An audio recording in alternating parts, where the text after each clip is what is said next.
I've got the perfect 80s classical song for you. Propaganda with Jewel.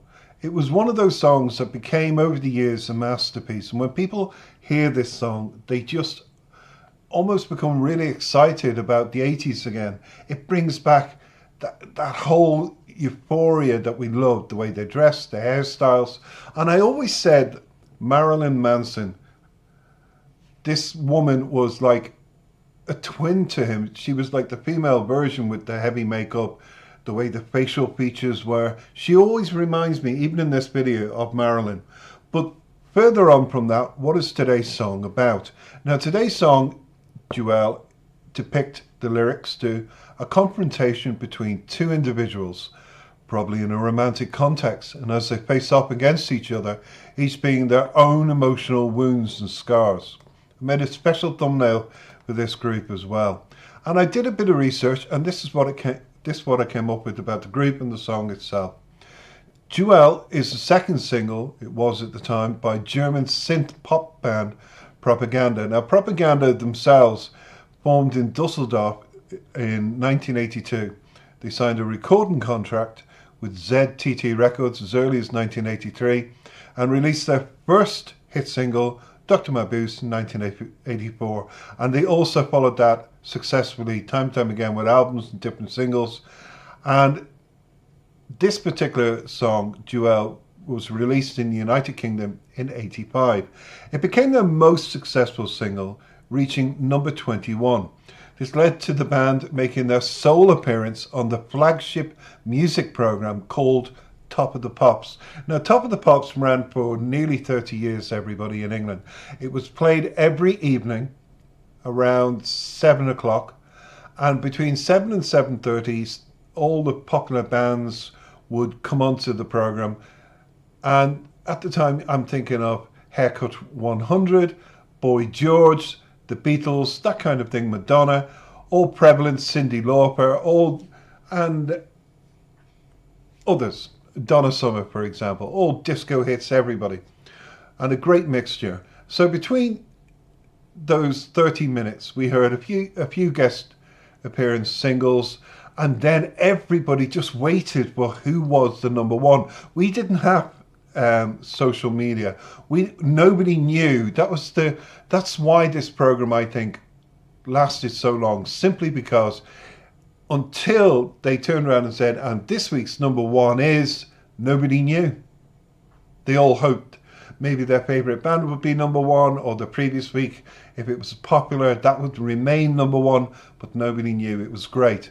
Now, finally, on this particular song, Jewel, the percussion was provided by the drummer in another very famous band, and he was called Stuart Copeland. Now, Stuart Copeland was the drummer of, and Sting was the lead singer, and we all know the name. Have you got it? Police. Well done. So, alternative version of Jill came out as well. And that's all we need to know about the song. What we do need to know is to savor the 80s flavor of music, dress, the look, and savor the fact that justice has been done to this song. It might have only entered and peaked at number 21 in the British charts, but over the last 10 or 14 years on YouTube, this has become a masterpiece. And why do I say that? Take a listen in and you decide.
Well, I have to say, everybody, I loved it. It leaves a blank screen and it leaves me to tell you what the song means. It's been out on YouTube long enough, so we need to know.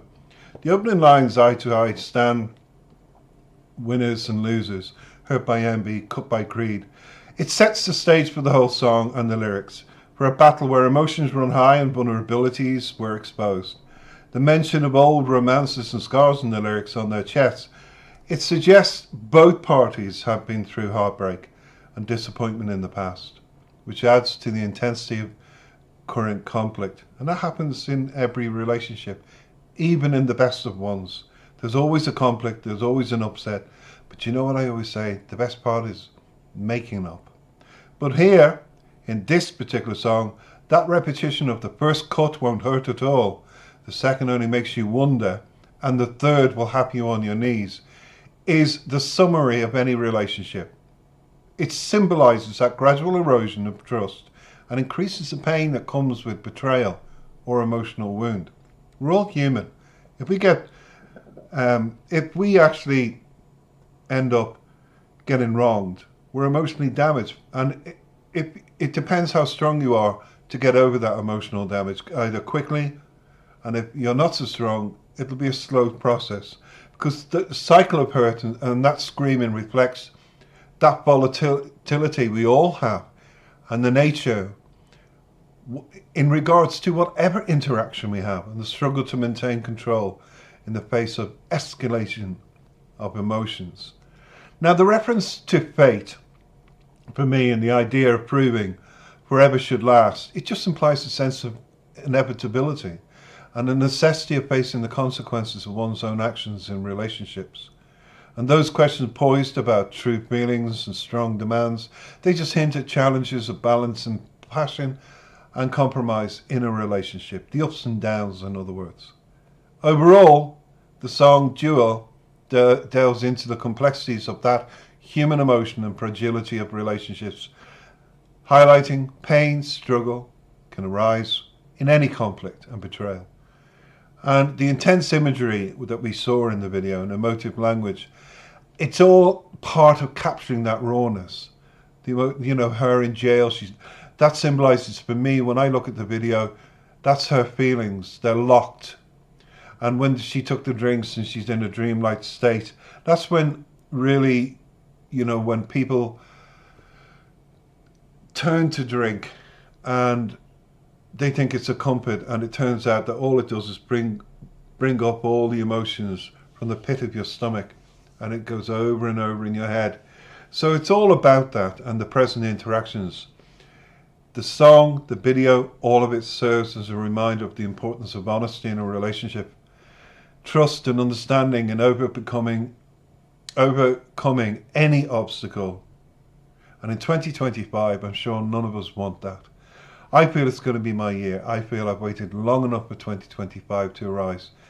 And for me, it's a journey of love and connection with you all through these videos. So if you do like and you want to join me, don't forget to comment, subscribe, and enjoy the ride with me throughout 2025. I look forward to your company. Happy New Year to you all.